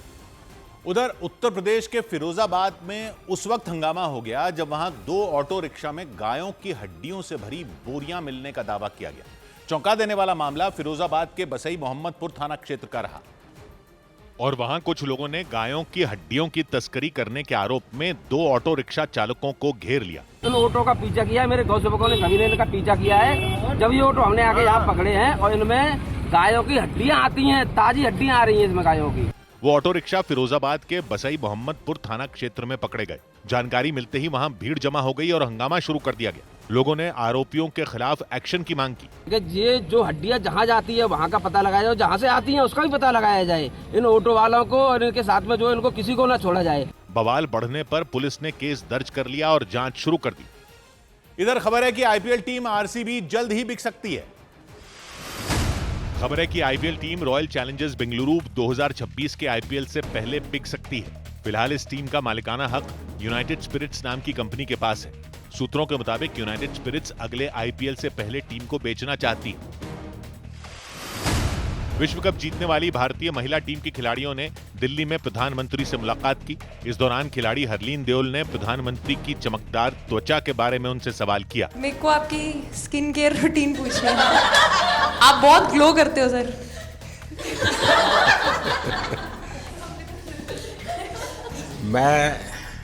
मेरा इस विषय पर ज्यादा ध्यान नहीं गया था। भारतीय महिला टीम ने राष्ट्रपति द्रौपदी मुर्मू से भी दिल्ली में मुलाकात की। खिलाड़ियों ने राष्ट्रपति को साइन की हुई एक जर्सी भी भेंट की। उधर उत्तर प्रदेश के अलीगढ़ मुस्लिम यूनिवर्सिटी में हॉस्टल में कमरे के आवंटन को लेकर बवाल हो गया। वहां एएमयू के कुछ छात्रों ने हॉस्टल के आवंटन में धांधली का आरोप लगाते हुए यूनिवर्सिटी प्रशासन के खिलाफ मोर्चा खोल दिया और वो लोग यूनिवर्सिटी के परिसर में प्रदर्शन करते दिखे। इस दौरान भारी संख्या में छात्रों ने यूनिवर्सिटी प्रशासन के खिलाफ नारेबाजी की।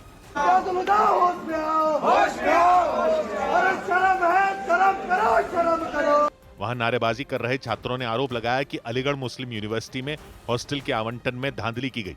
उन्होंने वहां पर भ्रष्टाचार का आरोप लगाया और बाबे सैयद गेट पर हंगामा काटा। उन्होंने गेट बंद करने का प्रयास किया। मौके पर प्रशासन पहुंच गया। छात्रों के मुताबिक एएमयू के कई योग्य छात्रों को हॉस्टल नहीं मिला। इसी बात पर उन्होंने नाराजगी जताई और हॉस्टल आवंटन की लिस्ट में धांधली का आरोप लगाते हुए उन्होंने मामले की निष्पक्ष जांच करने की मांग की। इस दौरान छात्रों ने यूनिवर्सिटी के मेन गेट पर जमकर हंगामा किया, जिसके बाद यूनिवर्सिटी प्रशासन के कुछ लोग वहां पहुंच गए। लेकिन इससे पहले भारी संख्या में छात्र यूनिवर्सिटी परिसर में नारेबाजी करते दिखे। प्रदर्शन करने से पहले कुछ छात्र बाकी छात्रों को अपनी गरिमा बनाए रखने की हिदायत देते दिखे। यहाँ पे कोई बदतमीजी किसी से नहीं करेगा, हम एक पढ़े लिखे इंसान की तरफ बात रखनी है। इस बीच यूनिवर्सिटी प्रशासन के अधिकारी उन छात्रों से मिलने पहुंचे। उन्होंने छात्रों को कार्रवाई का भरोसा दिया, तब जाकर हंगामा शांत हुआ। और ये लिस्ट कैंसिल, दोबारा से लिस्ट बनेगी और सारे बच्चों को कॉन्फिडेंस मिलेगी। हालांकि छात्रों ने चेतावनी दी कि मामले की निष्पक्ष जांच नहीं हुई तो वो आंदोलन जारी रखेंगे।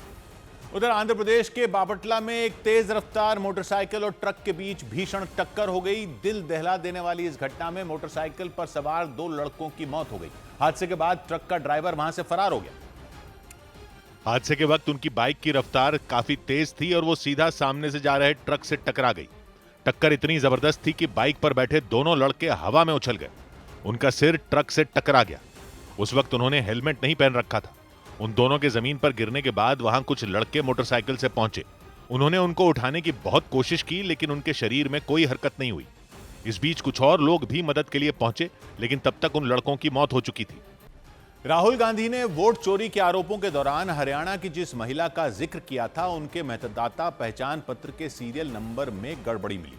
राहुल गांधी के दावे के बाद न्यूज 18 की टीम हरियाणा के सोनीपत में राय विधानसभा क्षेत्र पहुंची।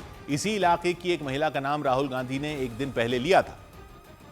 और जब न्यूज 18 की टीम राय विधानसभा क्षेत्र के अकबरपुर बरोटा गांव में बिमला नाम की उस महिला के घर पहुंची तो पाया कि वोटर लिस्ट में जो सीरियल नंबर था वो उनके मतदान पहचान पत्र से मेल नहीं खाया है। जो ऊपर क्रमांक नंबर होता है ये वोटर लिस्ट का क्रमांक नंबर है और ये जो विमला सुनील की माता जी का क्रमांक नंबर है वो मैच नहीं हो रहा। जो फोटो है वो भी अलग अलग है। हैरानी की बात यह रही कि वोटर लिस्ट में महिला का नाम और उनके पति का नाम मतदाता पहचान पत्र के मुताबिक ही था, लेकिन उस पर सीरियल नंबर अलग था और तस्वीर भी किसी दूसरी महिला की थी। और इस पर उनके परिवार वालों ने हैरानी जताई। चौंकाने वाली बात यह भी रही कि वोटर लिस्ट में उस महिला के आगे और पीछे जिन लोगों के नाम थे वो उनके घर वालों के ही थे, यानी उनके परिवार के ही सदस्यों के नाम उस वोटर लिस्ट में थे जो एक दिन पहले राहुल गांधी ने दिखाए थे, लेकिन उनमें बिमला देवी की फोटो अलग थी। राहुल गांधी ने दावा किया था कि महिला की जगह जिनकी फोटो लगी थी वो ब्राजील की एक मॉडल है। बाद में महिला के बेटे ने इस गड़बड़ी को लेकर आपत्ति जताई और सख्त कार्रवाई किए जाने की मांग की। मैं ये चाहूंगा कि इसके ऊपर कानूनी कार्रवाई हो और इंसान मिले। जो भी जिसने भी ये गलतियां की है तो उनको तो सजाई मिलनी चाहिए। एक दिन पहले राहुल गांधी ने हरियाणा में फर्जी पते और फोटो के जरिए वोटर लिस्ट में गड़बड़ियों के आरोप लगाए थे और राहुल गांधी ने दावा किया था कि हरियाणा की वोटर लिस्ट में 25 लाख फर्जी मतदाताओं के नाम थे। उन्होंने ब्राजील की एक मॉडल का उदाहरण भी दिया था और दावा किया था कि उस मॉडल की तस्वीर वोटर लिस्ट में कई बार नजर आई। और राहुल गांधी ने बड़ी स्क्रीन पर हरियाणा की वोटर लिस्ट में एक ही चेहरे के इस्तेमाल से बने कई वोटर कार्ड भी दिखाए थे। उन्होंने दावा किया था कि हरियाणा की वोटर लिस्ट में ब्राजील की एक मॉडल का चेहरा लगाया गया था और इसके जरिए हरियाणा में फर्जी मतदान हुआ था। उसी दौरान उन्होंने सोनीपत की रहने वाली बिमला नाम की उस महिला का भी जिक्र किया था। She's got multiple names. सीमा, स्वीटी, रश्मि, विमला।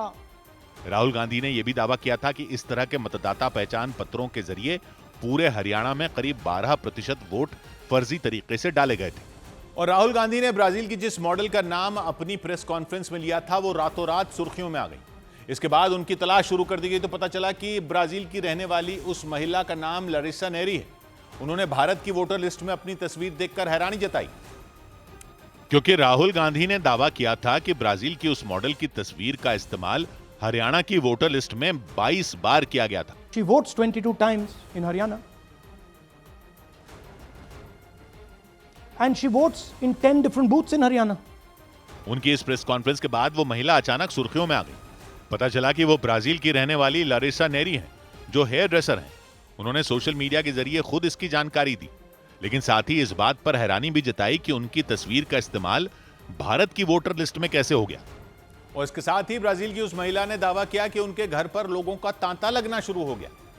ब्राजील की लारिसा नेरी के मुताबिक राहुल गांधी की प्रेस कॉन्फ्रेंस के बाद लोग उनका इंटरव्यू लेने के लिए उनके घर पहुंच गए और उन्होंने दावा किया कि सोशल मीडिया के जरिए भी लोग उनसे सवाल पूछने लग गए। ब्राजील की लारिसा नेरी के मुताबिक उनके घर पर अचानक एक रिपोर्टर भी पहुंच गया ताकि वो भारत की वोटर लिस्ट में उनकी तस्वीर को लेकर सवाल पूछ सके। लारिसा नेरी ने इस बात पर भी हैरानी जताई कि कई लोगों ने उन्हें भारतीय कहकर संबोधित कर दिया। यानी राहुल गांधी की प्रेस कॉन्फ्रेंस के बाद उनके लिए लोगों के सवालों का जवाब देना मुश्किल हो गया। लेकिन मामले में तब नया मोड़ आ गया जब लारिसा नाम की वजह से ब्राजील की एक और मॉडल भी चर्चा में आ गई। उस मॉडल का नाम लारिसा बोनेजी है। सोशल मीडिया पर लोगों ने गलती से उन्हें लारिसा नेरी समझ लिया। यानी लारिसा नाम होने की वजह से लोगों को यह भ्रम हो गया कि ये वही महिला हैं जिनकी तस्वीर राहुल गांधी ने दिखाई थी, लेकिन उनका नाम लारिसा नेरी नहीं बल्कि लारिसा बोनेजी है। हालांकि तब तक सोशल मीडिया पर लोगों ने उनसे भी सवाल पूछने शुरू कर दिए। लारिसा बोनेजी तब चर्चा में आई थी जब वो एक्टर शाहरुख खान के बेटे आर्यन खान की वेब सीरीज की लॉन्चिंग पर आर्यन खान के साथ नजर आई थी। यही नहीं, उन्होंने गो गोवा गॉन और रॉकेट राजा जैसी भारतीय फिल्मों में काम भी किया है। इधर छत्तीसगढ़ के खैरागढ़ में 17 लाख रुपए की इनामी नक्सली ने आत्मसमर्पण कर दिया। छत्तीसगढ़ के खैरागढ़ में 17 लाख की इनामी नक्सली कमला सोडी ने सरेंडर कर दिया। कमला सोडी 14 साल बाद बंदूक छोड़कर मुख्यधारा में लौटी। सुरक्षा बल के अधिकारियों से बातचीत के बाद उन्होंने हिंसा का रास्ता छोड़ने का फैसला किया। सरेंडर के बाद सरकार की तरफ से उन्हें 50,000 रुपए की मदद भी दी गई। ईडी ने पूर्व क्रिकेटर सुरेश रैना और शिखर धवन की 11 करोड़ से ज्यादा की संपत्ति अटैच कर ली। दोनों खिलाड़ियों पर यह कार्रवाई इसलिए हुई क्योंकि शिखर धवन और सुरेश रैना दोनों ने ऑनलाइन बेटिंग ऐप 1xBet का विज्ञापन किया था। उधर अमेरिका के न्यूयॉर्क में मेयर का चुनाव जीतने वाले जोरान ममदानी पर डोनाल्ड ट्रंप ने एक बार फिर निशाना साधा। उन्होंने एक कार्यक्रम में जोरान ममदानी के नाम का मजाक उड़ाते हुए उन्हें कम्युनिस्ट विचारधारा का समर्थक बताया और यह दावा कर दिया कि न्यूयॉर्क की जनता ने जोरान ममदानी को चुनकर बहुत बड़ी गलती की। Communists, Marxists, socialists and globalists had their chance and they delivered nothing but disaster. And now let's see how a communist does in New York. We're going to see how that works out. Trump mayor चुनाव से पहले भी खुलकर जोरान ममदानी का विरोध कर चुके हैं, लेकिन इसके बावजूद उन्होंने वहां एक दिन पहले बड़े अंतर से जीत दर्ज की थी। जोरान ममदानी ने डेमोक्रेटिक पार्टी के उम्मीदवार के तौर पर न्यूयॉर्क के मेयर का चुनाव लड़ा था और जब वो चुनाव लड़ रहे थे तब भी डोनाल्ड ट्रंप ने यह चेतावनी दी थी कि अगर न्यूयॉर्क से जोरान ममदानी जीतते हैं तो फिर न्यूयॉर्क को जरूरी फंड के अलावा उनकी तरफ से कोई मदद नहीं मिलेगी। उन्होंने बाकायदा सोशल मीडिया पर यह पोस्ट की थी। हालांकि उनकी इस चेतावनी का कोई खास असर नहीं दिखा और जोरान ममदानी ने एक दिन पहले न्यूयॉर्क के मेयर के चुनाव में जीत दर्ज की। उनकी जीत के बाद भी ट्रंप ने उन्हें निशाने पर लेना बंद नहीं किया। जोरान की जीत के बाद भी ट्रंप ने सोशल मीडिया पर यह दावा किया था कि जोरान ये चुनाव इसलिए जीत पाए क्योंकि बैलेट पेपर पर ट्रंप का नाम नहीं था। यानी ट्रंप के तेवर जोरान ममदानी की जीत के बाद भी नहीं बदले। उन्होंने जीत के बाद जोरान के उस भाषण पर भी निशाना साधा जिसमें उन्होंने ट्रंप को चुनौती दी थी और अपने भाषण में ही यह साफ कर दिया था कि ट्रंप और उनके पूंजीवादी समर्थकों की लाख कोशिशों के बावजूद न्यूयॉर्क की जनता ने उनका साथ नहीं छोड़ा। My friends, we have toppled a political dynasty. इसके बाद ट्रंप ने अमेरिका के एक न्यूज चैनल को दिए इंटरव्यू में उसी भाषण का जिक्र करते हुए एक बार फिर अपनी धमकी दोहरा दी। I think he should be very nice to me. You know, I'm the one that sort of has to approve a lot of things coming to him. Donald Trump ने सीधे तौर पर जोरान ममदानी को यह चेतावनी दे दी कि उन्हें अमेरिका के राष्ट्रपति से अपने रिश्ते नहीं बिगाड़ने चाहिए। उधर पाकिस्तान और अफगानिस्तान के बीच तीसरे दौर की शांति वार्ता शुरू होने से पहले ही बॉर्डर पर दोबारा टकराव बढ़ गया। खबरों के मुताबिक पाकिस्तान की सेना ने अफगानिस्तान पर एक बार फिर बम बरसाने शुरू कर दिए और ऐसा तब हुआ जब दोनों देशों के बीच तीसरे दौर की बातचीत शुरू होने वाली थी। अफगानिस्तान के न्यूज चैनल तोलो न्यूज के मुताबिक बातचीत शुरू होने से पहले ही पाकिस्तान ने अफगानिस्तान के सैनिकों पर फायरिंग कर दी। दावा किया गया कि पाकिस्तान की सेना ने मोर्टार भी दागे। इसकी वजह से वहां अफरा तफरी मच गई। इस दौरान एक अफगान नागरिक के मकान को भी निशाना बनाया गया। दावा किया गया कि अफगानिस्तान की सेना ने पाकिस्तान के इस हमले का जवाब नहीं दिया। यह हमला ऐसे वक्त पर हुआ जब अफगानिस्तान और पाकिस्तान के रिश्ते ठीक करने के लिए तुर्की के इस्तांबुल में बातचीत होने वाली थी। इधर मध्य प्रदेश के खंडवा में एक तेज रफ्तार कार ने एक मोटरसाइकिल सवार को ऐसी टक्कर मारी कि देखने वाले लोग घबरा गए। मोटरसाइकिल सवार अपनी दाहिनी तरफ मुड़ रहा था। इसी बीच सड़क से गुजर रही उस कार ने उसे जोरदार टक्कर मार दी और जोरदार टक्कर लगते ही वो मोटरसाइकिल सवार उछलकर सड़क पर कुछ दूर जाकर गिरा, जबकि उसकी मोटरसाइकिल उस कार के साथ कुछ दूर तक घिसटती चली गई। यह हादसा खंडवा में नवचंडी मंदिर के पास एक दुकान के सामने हुआ और ये देखकर वहां आसपास खड़े कुछ लोग उस मोटरसाइकिल सवार को बचाने के लिए दौड़ पड़े। कुछ लोग भागकर उसके पास पहुंचे और उन्हें अस्पताल पहुंचाया। वहां रहने वाले लोगों के मुताबिक कुछ ही समय में उस सड़क पर कई हादसे हो चुके हैं, लेकिन नगर निगम की तरफ से कोई चेतावनी बोर्ड नहीं लगाया गया और न ही कोई स्पीड ब्रेकर लगाया गया। उधर भगवान झूलेलाल पर की गई टिप्पणी के खिलाफ जारी प्रदर्शन के बीच राजस्थान के अलग अलग जिलों में भी सिंधी समुदाय का गुस्सा फूट पड़ा। सवाई माधोपुर में सिंधी समुदाय के लोगों ने जोहार छत्तीसगढ़ पार्टी नाम के राजनीतिक दल के नेता अमित बघेल की गिरफ्तारी की मांग की और सिंधी समुदाय के लोगों ने अमित बघेल का पुतला फूंक दिया। राजस्थान के सवाई माधोपुर में बड़ी संख्या में सिंधी समुदाय के लोग इकट्ठा हुए और उन्होंने छत्तीसगढ़ की जोहार छत्तीसगढ़ पार्टी के नेता अमित बघेल के खिलाफ जमकर नारेबाजी की। उन्होंने आरोप लगाया कि अमित बघेल ने भगवान झूलेलाल और अग्रवाल समुदाय के संस्थापक माने जाने वाले महाराजा अग्रसेन का अपमान किया था। हम झूलेलाल भगवान देव का अपमान सहन नहीं करेंगे। वो कहने वाला नेता कौन होता है जो समाज के प्रति अभद्रता फैलाता है। वहां उन्होंने रैली निकाली और नारेबाजी करते हुए जिलाधिकारी के दफ्तर पहुंच गए, लेकिन जिलाधिकारी के दफ्तर पहुंचने से पहले उन्होंने सवाई माधोपुर के कई इलाकों में आक्रोश रैली निकाली। उस रैली में भारी तादाद में सिंधी समुदाय की महिलाएं शामिल हुई। उनके हाथों में बैनर के साथ साथ तख्तियां भी नजर आईं और तख्तियां लेकर वो अमित बघेल के विरोध में नारे लगाती सुनाई दी। वहां उन अलग अलग तख्तियों पर अमित बघेल की तस्वीर लगा दी गई और उनकी तस्वीरों पर उनके खिलाफ नारे लिखे दिखाई दिए। उन लोगों के मुताबिक जोहार छत्तीसगढ़ पार्टी के नेता अमित बघेल ने भगवान झूलेलाल पर आपत्तिजनक टिप्पणी की थी और उनकी गिरफ्तारी के लिए सिंधी समुदाय के लोगों ने प्रधानमंत्री नरेंद्र मोदी के नाम सवाई माधोपुर के जिलाधिकारी को एक ज्ञापन भी सौंपा। और राजस्थान के सवाई माधोपुर की तरह ही अजमेर में भी सिंधी समुदाय के लोग सड़क पर उतर आए। उन्होंने वहां जोहार छत्तीसगढ़ पार्टी के नेता अमित बघेल के खिलाफ सख्त कार्रवाई की मांग को लेकर अपनी आवाज बुलंद की और नारेबाजी करते हुए अजमेर में जिलाधिकारी के दफ्तर पहुंच गए। उन्होंने आरोप लगाया कि अमित बघेल ने भगवान झूलेलाल पर टिप्पणी करके सिंधी समुदाय की धार्मिक भावनाओं को गहरी ठेस पहुंचाई। ये देश को बांटने का काम कर रहा है, ये अपनी नेतागिरी चमकाने के लिए अलग अलग जातियों को बांटने का काम कर रहा है। सिंधी समुदाय के लोगों ने राज्यपाल के नाम जिलाधिकारी को एक ज्ञापन सौंपा और अमित बघेल की गिरफ्तारी की मांग की। अजमेर और सवाई माधोपुर से पहले राजस्थान के बूंदी में भी अमित बघेल के खिलाफ प्रदर्शन किया गया था, जबकि मध्य प्रदेश के कटनी और छत्तीसगढ़ के धमतरी समेत वहां कई जिलों में उनके विरोध में जुलूस निकाला गया था। इधर बिहार के जहानाबाद में एक लड़के की मौत के बाद उसके परिवार वालों ने अस्पताल में जमकर हंगामा किया। आरोप लगा कि गुस्साए लोगों ने इमरजेंसी में तैनात डॉक्टरों के साथ धक्का मुक्की भी की। इसके बाद तो वहां पुलिसकर्मियों को बुलाना पड़ा, क्योंकि उस लड़के की मौत से नाराज लोगों को काबू में करना मुश्किल हो गया। उसके परिवार के साथ बड़ी संख्या में इलाके के लोग भी सदर अस्पताल में पहुंच गए। वहां अस्पताल के सुरक्षाकर्मी उन लोगों को रोकने की कोशिश करते दिखे, लेकिन वो डटे रहे। फिर तो पुलिसकर्मी हंगामा कर रहे उन लोगों को बाहर ले जाते दिखाई दिए। कुछ देर में वो लोग उन पुलिसकर्मियों से भी भिड़ गए। दावा हुआ पता क्या क्या दिया, 2 मिनट के लिए पेशाब कर गए हैं और तुरंत वहाँ गिर गए चक्कर होके, और डॉक्टर तुरंत देखा जाके कह रहा है कि मृत्यु हो गया, डेट कर गया। जहानाबाद के कल्पा इलाके में रहने वाले उस लड़के के परिवार वालों ने उसकी मौत के लिए सदर अस्पताल के डॉक्टरों को जिम्मेदार ठहराया और उन्होंने आरोप लगाया कि अस्पताल में दवाइयां देने के बाद उसे अचानक चक्कर आ गया और उसकी जान चली गई। बताया गया कि वो लड़का पेट में दर्द होने पर इलाज के लिए अस्पताल पहुंचा था और उसकी मौत के बाद उसके परिवार वालों ने सदर अस्पताल के डॉक्टरों पर लापरवाही का आरोप लगा दिया। उन्होंने आरोपी डॉक्टरों के खिलाफ कार्रवाई की मांग की।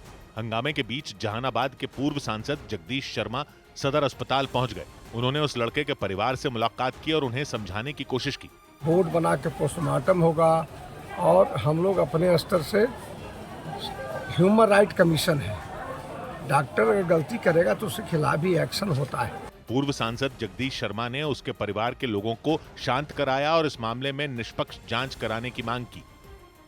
इधर हरियाणा के यमुनानगर में उस वक्त हंगामा हो गया जब वहां एक सरकारी बस की चपेट में आने से एक छात्रा की मौत हो गई। आरोप लगा कि बस ड्राइवर ने सड़क पर खड़ी कुछ छात्राओं को कुचल दिया, जिससे वो बुरी तरह घायल हो गई। बताया गया कि इलाज के दौरान उनमें एक छात्रा की मौत हो गई और हादसे पर भड़के छात्रों ने सड़क पर हंगामा कर दिया। उन लोगों ने अपनी मांग पूरी करवाने के लिए सड़क जाम करके धरना दिया। ड्राइवर ने 3-4 लड़कियों को यहाँ घायल कर दिया था जी, जो कट मार के उसने पी रखी थी जी।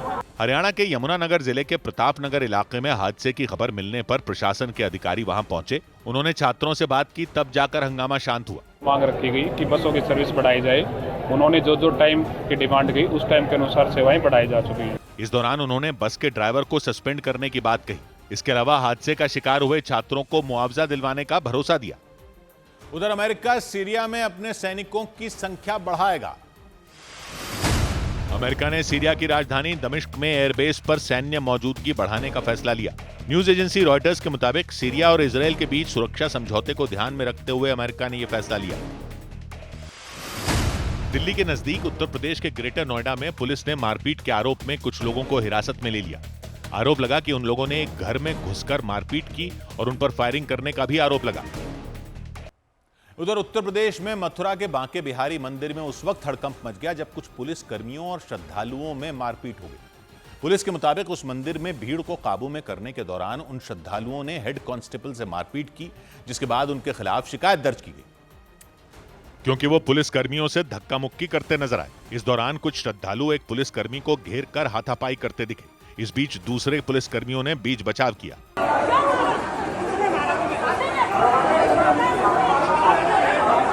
मारपीट का मामला मथुरा जिले के वृंदावन के बांके बिहारी मंदिर में हुआ। आरोप लगा कि मंदिर में दर्शन करने आए उन श्रद्धालुओं ने हंगामा खड़ा कर दिया। वहां पे आए लोगों ने ड्यूटीरत हेड कांस्टेबल जागबेन से कार्य के दौरान मारपीट की है। इसके बाद मारपीट करने वालों के खिलाफ शिकायत दर्ज की गई। उधर मध्य प्रदेश के उज्जैन में अवैध मकानों पर प्रशासन का बुलडोजर गरजा। वहां बेगम बाग कॉलोनी में 12 अवैध निर्माणों को ध्वस्त कर दिया गया, जिससे इलाके में हड़कंप मच गया और सड़क किनारे 3 अलग अलग प्लॉटों पर बने 12 मकानों को बुलडोजर से गिरा दिया गया। इस दौरान पुलिस से लेकर नगर निगम की टीम उस इलाके में मुस्तैद दिखी। जानकारी मिली कि उज्जैन की बेगम बाग कॉलोनी में विकास प्राधिकरण ने ये जमीनें 30 साल की लीज पर दी थी। नियम के अनुसार इनमें जो है होटलें संचालित की जा रही थी, जो है रेस्टोरेंट संचालित किए जा रहे थे। इसको लेकर काफी समय से इन लोगों के द्वारा जो है लीज भी नहीं भरी जा रही थी। लीज खत्म होने के बाद उन सरकारी जमीनों पर दोबारा उज्जैन विकास प्राधिकरण का कब्जा हो गया और उज्जैन विकास प्राधिकरण के अधिकारियों के मुताबिक वहां रहने वालों को पहले ही मकान खाली करने का नोटिस दे दिया गया था, क्योंकि लीज खत्म होने के बाद उन मकानों को अतिक्रमण की श्रेणी में रखा गया था और नोटिस का समय पूरा होने पर उन 12 मकानों को खाली करवाया गया और उन पर बुलडोजर कार्रवाई की गई। इस दौरान कई बुलडोजर एक साथ उन मकानों को तोड़ते नजर आए। नियमानुसार सुनवाई करके मौका देकर सामान हटाया जा रहा है और विकास प्राधिकरण के द्वारा अपना कब्जा प्राप्त किया जा रहा है। अधिकारियों के मुताबिक इससे पहले 27 अवैध निर्माणों को ध्वस्त किया गया था। इसके अलावा 60 निर्माणों की पहचान कर ली गई है, जिन पर आने वाले दिनों में कार्रवाई की जाएगी। जानकारी के मुताबिक इन जमीनों को विकास योजनाओं के लिए काम में लाया जाएगा। इधर गुजरात के अहमदाबाद में अवैध कब्जा हटाने पहुंची नगर निगम की टीम पर हुए हमले में कई कर्मचारी जख्मी हो गए। वहां सड़क के किनारे अतिक्रमण हटाने का काम किया जा रहा था। इस दौरान अतिक्रमण हटाए जाने से नाराज लोगों ने हंगामा शुरू कर दिया और देखते देखते वहां झड़प हो गई। अतिक्रमण हटाए जाने से नाराज लोग लात घूंसे बरसाते नजर आए और नगर निगम के कर्मचारियों ने उन्हें रोकने की कोशिश की, लेकिन उनका गुस्सा शांत नहीं हुआ। उनमें कुछ लड़कों ने डंडों से हमला कर दिया। इसके बाद तो वहां मौजूद पुलिस कर्मियों ने बीच बचाव किया। अहमदाबाद में सरखेज गांधीनगर हाईवे के किनारे अवैध कब्जा हटाने के खिलाफ भड़के लोगों और नगर निगम की टीम के बीच काफी देर तक झड़प चलती रही। इस मामले में नगर निगम की टीम ने 3 लोगों के खिलाफ केस दर्ज करवाया। उधर पंजाब के मोहाली में रोड रेज की मामूली घटना के बाद सरकारी बस के ड्राइवर की हत्या का डरा देने वाला मामला सामने आया। बताया गया कि उन्होंने साइड लेने के लिए हॉर्न बजाया तो आगे खड़ी एक गाड़ी के ड्राइवर से उनकी बहस हो गई। आरोप लगा कि उसने लोहे की एक रॉड से उन पर हमला कर दिया और जोरदार हमले की वजह से उस बस के ड्राइवर सड़क पर गिर गए। इससे इलाके में दहशत मच गई। पानी पिला। दिल दहला देने वाला मामला मोहाली जिले के कुराली इलाके में हुआ। घटना की जानकारी मिलने पर पुलिस वहां पहुंच गई। बाद में उन्हें पास के एक अस्पताल ले जाया गया, लेकिन उनके सीने पर रॉड लगने की वजह से उनकी जान चली गई। गड्डी जो पैप कड्डी एडी मोटी तो ਉਹਦੇ ਛਾਤੀ 'ਚ ਮਾਰੀ वो छाती जी मार कर थल्ले गिर गया। इस बीच पुलिस ने बस के ड्राइवर पर हमला करने वाले आरोपी को गिरफ्तार कर उसकी गाड़ी जब्त कर ली।